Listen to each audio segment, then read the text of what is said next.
Il y a généralement deux types de critiques. Les critiques constructives et les critiques destructives. Les critiques constructives sont caractérisées par deux choses, l'intimité et la bienveillance. Celui qui vous critique de manière constructive le fera toujours en privé, à moins que ce ne soit votre mère.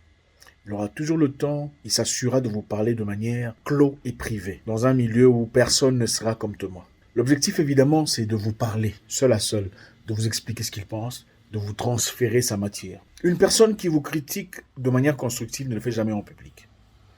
Parce que l'objectif, souvent, du critique en public, c'est aussi vous rabaisser, en plus d'autres choses.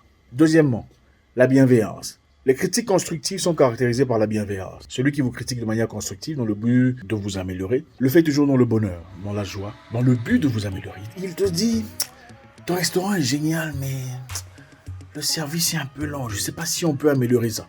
Vous sentez l'amour, le besoin de vous voir vous améliorer. Tu fais du bon travail, mais je ne sais pas si tu pourrais peut-être essayer de varier un peu. Ouais, l'objectif est bien. On vous appelle de côté, en privé, pour vous transférer la matière. Donc l'intimité et la bienveillance. L'objectif est clair. Ce n'est pas dit à une deuxième personne pour vous transférer le message. Les critiques négatives sont souvent ceux qu'on reçoit dans nos communautés. Souvent basées sur la méchanceté et la destruction. L'objectif, c'est vous rabaisser. On vous critique, il ne parle pas bien, il ne prononce pas bien. Il n'y a vraiment pas de solution. On n'apporte pas de solution.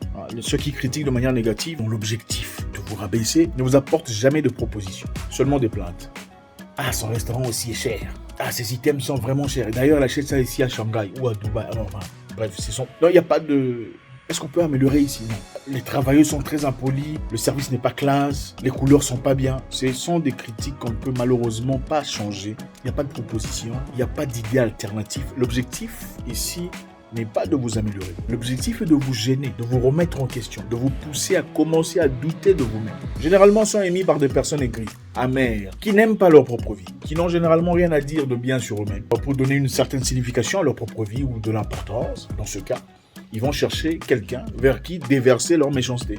Ce sont des critiques qu'il faut identifier. Donc, encore une fois, les critiques constructives sont très ouvertes. C'est léger, c'est simple, c'est intime, c'est bienveillant. Vous le sentez. Ça pourrait être un grand frère, ça pourrait être une grande cousine, ça pourrait être un papa, ça pourrait être n'importe qui vous approche de manière très courtoise, avec beaucoup d'aisance et de simplicité, vous disant ouvertement, regarde ce que je pense, je trouve ça génial. Avez-vous déjà vu des directeurs d'entreprise en train de discuter sur la vie du jardinier?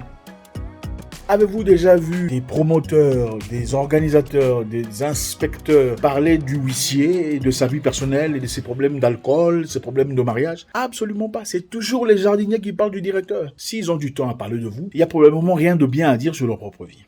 Les critiques destructives sont souvent basées sur la jalousie, la haine, l'envie. Il n'est pas meilleur que nous. D'ailleurs, ce qu'il fait là, nous aussi, on peut faire ça. Il n'a pas plus de compétences que nous. On a fait les mêmes écoles. Le problème, ce n'est pas ce qu'il fait. Le problème, c'est que vous souhaiteriez faire ce qu'il fait, mais vous ne l'avez pas fait. Et ça dérange parce que vous réalisez que vous pouviez le faire aussi, mais lui, il a bien fait.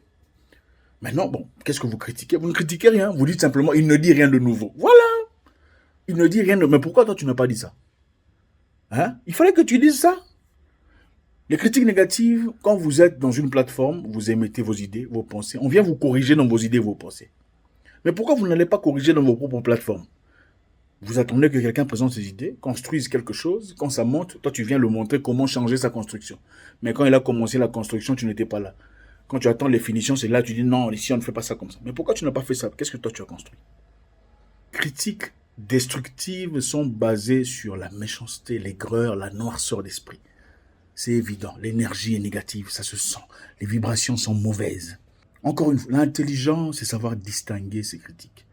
Il y a des critiques qui peuvent vous aider à avancer dans la vie, à vous améliorer en tant qu'humain et personne, dans sa généralité. Toutes les critiques ne sont pas négatives. Un étranger peut vous critiquer dans le but de vous améliorer. Il faut avoir les yeux et beaucoup de maturité pour asseoir cette compétence, d'absorber cette intelligence. Les critiques négatives sont toujours faites en public, dans le but de vous rabaisser. L'objectif n'est pas de pointer ce qui ne marche pas. L'objectif est de vous salir.